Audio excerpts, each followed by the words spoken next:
नमस्कार। मैं हूं आपके साथ मोर्चा पर आशीषन। आज विश्लेषण की मेज पर कोई बोरिंग कूटनीति नहीं, बल्कि एक दिव्य दर्शन है। आप सभी से निवेदन है कि अपनी चेतना को थोड़ा शुद्ध कर लें, क्योंकि आज हम भूलोक के स्वर्ग की सैर करेंगे, जिसे दुनिया वॉशिंगटन और न्यूयॉर्क के नाम से पूछती है। किस नाम से? वॉशिंगटन और न्यूयॉर्क के नाम से पूछती है। चप्पलें और अपना भारतीय स्वाभिमान दोनों जरा संभाल कर रखिएगा। हम बात कर रहे हैं उस पावन भूमि की, जिसके स्वघोषित देवता डोनाल्ड ट्रंप को लगता है कि हम और आप किसी सीवर हेल होल में सड़ रहे हैं। वैसे तो मैं यहाँ चाचा की रोस्टिंग करता ही रहता हूँ दोस्तों, पर लगता है नियति का भी अपना ही एक रोस्टिंग स्टाइल है। हाल ही में हिल्टन होटल के उस आलिशान गलियारे में जो तमाशा हुआ है ना, एक रात पहले, उसे अमेरिका ब्रीच ऑफ सिक्योरिटी कहेगा, पर हम इसे कान के नीचे सूत के दिया कहेंगे।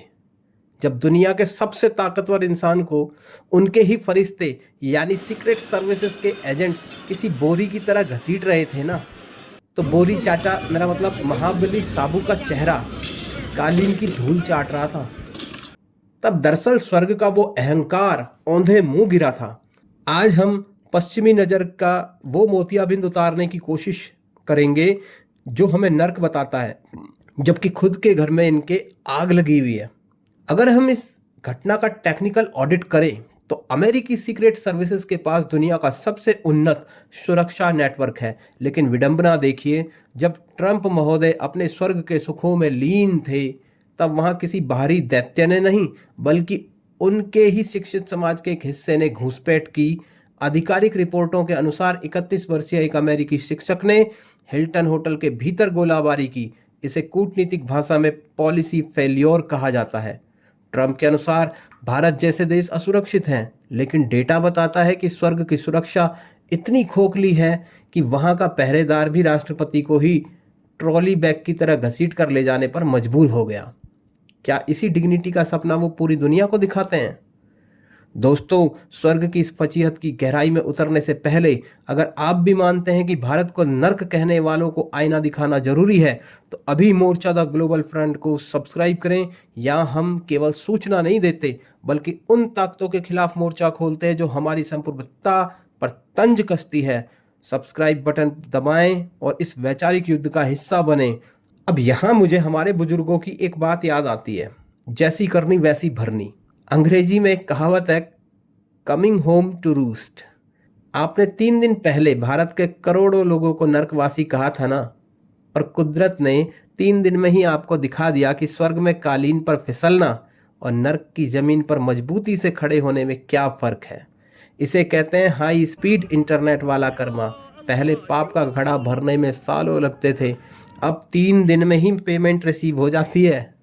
ऑफिशियल स्टेटिस्टिक्स के अनुसार अमेरिका में गन वायलेंस एक नेशनल इमरजेंसी बन गया है। वहां के होटलों और अब तो राष्ट्रपति के भोजन कक्षों में भी गोलियां चलना एक न्यू नॉर्म है। ट्रंप महोदय ने कहा था कि भारत से लोग आकर अमेरिका में बच्चे पैदा करते हैं, लेकिन रिकॉर्ड बताते हैं कि वही स्वर्ग आज अपने ही नागरिकों को मानसिक स्वास्थ्य और हिंसक प्रवृत्तियों से नहीं बचा पा रहा है।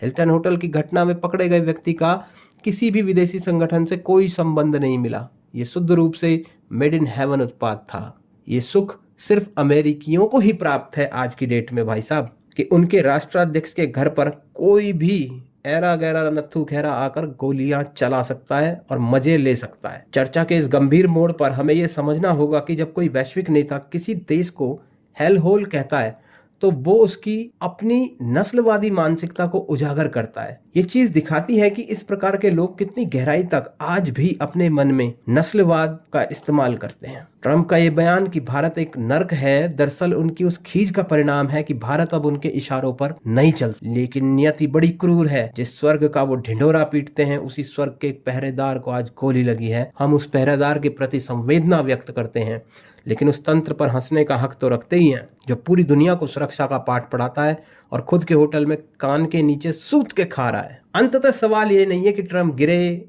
या उठे, सवाल यह है कि क्या अमेरिका आज भी खुद को दुनिया का रक्षक कहने का नैतिक अधिकार रखता है? अगर आपके स्वर्ग में रक्षा की भक्षक बन रहे हैं और आपका राष्ट्रपति अपने ही होटल में चेहरा कालीन पर रगड़ रहा है तो साहब आपका स्वर्ग दरअसल एक गोल्डन पिंजरा है। हम भारतवासी अपने इस नर्क में खुश हैं क्योंकि कम से कम यहाँ लोकतंत्र किसी राष्ट्रपति को बोरी की तरह घसीट कर बाहर नहीं निकालता। हमारे यहाँ अतिथि देवो भव की परंपरा है, आपके यहाँ अतिथि गोली भव की। तो दोस्तों आज के इस मोर्चा में इतना ही।